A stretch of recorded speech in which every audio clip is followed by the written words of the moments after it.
जुर्म की दुनिया में अक्सर देखा जाता है कि कातिल किसी का कत्ल करने से पहले या तो एक दो दिन पहले प्लान बनाता है या फिर गुस्से में आकर कत्ल जैसी वारदात को अंजाम दे देता है। लेकिन क्या ऐसा भी हो सकता है कि अपने पूरे परिवार को ही मारने के लिए 2 महीने से लगातार कोई प्लानिंग कर रहा हो, गूगल पर सर्च कर रहा हो कि अपने परिवार को कैसे खत्म किया जाए, परिवार को मारने पर स्वर्ग मिलेगा या नर्क। यकीनन आपने ऐसा पहले कभी नहीं सुना होगा, लेकिन ऐसा हुआ है। राजस्थान के जोधपुर में यहाँ एक शख्स जो पहले कभी अपने परिवार से जान से भी ज्यादा प्यार किया करता था, अचानक वही शख्स अपने पूरे परिवार को मारने की प्लानिंग करने लगता है। टीवी पर क्राइम पेट्रोल और सावधान इंडिया जैसे क्राइम शो देखने शुरू कर देता है ताकि अब उसे पूरे परिवार को कैसे मारा जाए उसे आइडिया मिल सके। लेकिन यह शख्स अपनी पत्नी को बेहद प्यार करता था, उसकी वह जान लेना नहीं चाहता था। तो वह गूगल पर यह भी सर्च करता है कि पत्नी अगर विधवा हो जाती है तो सरकार उसे कितनी पेंशन देगी। और उन्हीं तैयारियों के साथ में एक दिन वो अपने पूरे परिवार को कुल्हाड़ी से काट कर मौत के घाट उतार देता है और बाद में खुद भी खुदकुशी कर लेता है। ये सच्ची घटना जो मैं आपको सुनाने जा रहा हूँ वाकई दिल को झकझोर देने वाली है। ये कहानी है जोधपुर के लोहाट में रहने वाले शंकर लाल की। ये वही शंकर लाल है जो सितंबर से ही प्लानिंग कर रहा था कि परिवार को कैसे मारना है। पुलिस ने जब शंकर लाल के मोबाइल की हिस्ट्री खंगाली तो पुलिस भी सन रह गई। मर्डर और उसके तरीकों के अलावा कई ऐसी बातें सर्च की थी जिन्हें देखकर पुलिस हैरान रह जाती है। शंकर लाल को अफीम का नशा ज्यादा होने लगा था। परिवार उससे नशा करने के लिए मना करता था तो उसे सनक चढ़ जाती है कि अब पूरे परिवार को ही ठिकाने लगाना है, ना परिवार रहेगा ना कोई टोकेगा। पत्नी से अनबन भी होने लगी थी क्योंकि वह बार बार टोकती थी और पत्नी ने फैसला सुना दिया था कि वह अलग रहना चाहती है।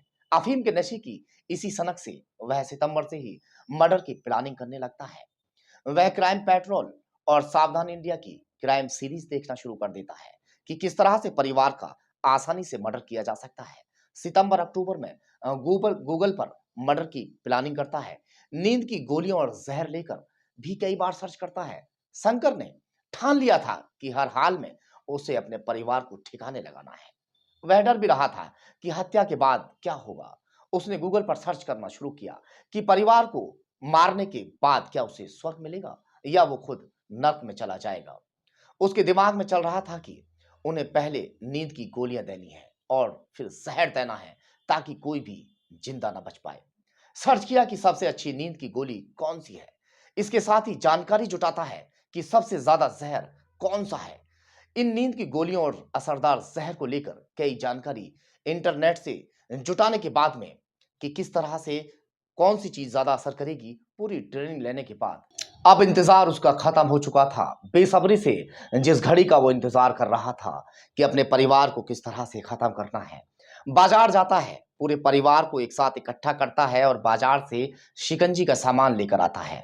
घर में बड़े प्यार के साथ में शिकंजी बनवाता है। शिकंजी बनाने के बाद सभी में 3-3 गोलियां डाल देता है और अपने हाथ से सभी को बड़े प्यार से परोसता है।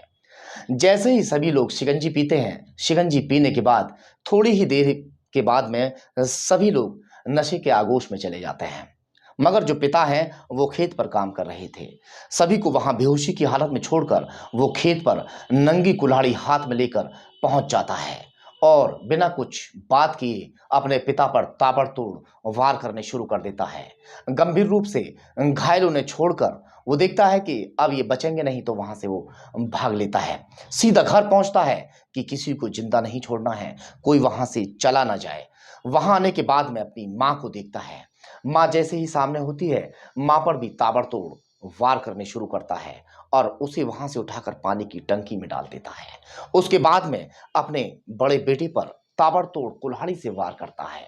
उसे भी काटने के बाद में पानी की टंकी में फेंक देता है। उसके बाद बारी थी छोटे बेटे की जिसे वो बेहद प्यार करता था, जिसे अपनी नजरों के सामने से कभी हटने नहीं देता था। अब उस बेटे को भी वहां से उठाता है और उसे भी पानी की टंकी में डाल देता है। उसके बाद में वो खुद भी, क्योंकि उसने गूगल पर सर्च किया था कि मर्डर करने के बाद में कोई बच नहीं सकता, जिसका अंजाम बेहद बुरा होता है, तो वो खुद भी मौत को गले लगा लेता है, वो भी टंकी में कूद जाता है। एक नशे की लत ने हंसते खेलते पूरे परिवार को तबाह और बर्बाद कर दिया। अगर परिवार की वह बात मान चुका होता या उसे नशे की लत न लगी हुई होती तो पूरा परिवार उसी तरह से जिंदा और हंसता खेलता हुआ रहता। दोस्तों, अगर आपको हमारी खबरें अच्छी लगती हैं तो हमारे चैनल को सब्सक्राइब करना ना भूलें।